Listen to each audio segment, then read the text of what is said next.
осындай. Так, мінекей мынандай масқара болып жатырмыз. Мен жаңа арыз шағым түсірдім мыналарға, санитарлық эпидемиологиялық басқармаға. Арыз шағым болғанда мен сұраныс түсірдім. Менің материалдарым бойынша білмеймін кім коррупционер мұнда, санитарлық эпидемиологиялық басқарма ма, әлде полиция ма, Нұрлан Мәсімов нететін. Маған бермей отыр материалдарды, айтады ертең береміз. Маған тек қана қарауға берді, копиясын берген жоқ. Мен талап етіп отырмын 10-15 минутта берсін деп. Қасым-Жомарт Кемелұлы айтқан, бізде тыңдайтын мемлекет, бюрократтығы жоқ мемлекет деп. Бізде мінекей бюрократия. Мен 63 жастағы адамды анда-мында жүгірткісі келіп отыр.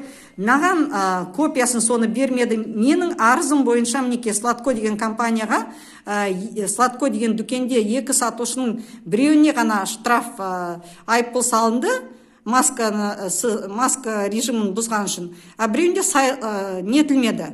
Соны маған беріңіз, копияны беріңізші десем, соны бермей отыр. Мінекей мен жаңа айттым, мен ешқайда кетпеймін, маған сол копиясы 1-3-4 бет материалдың копиясын бермегенше мен кетпеймін деп отырмын. Енді аяғымен неменемен бітеді екенін білмейміз, но әзірше осылай. Беріп отырған жоқпыз ғой, сізге айтып тұрмын ғой мен.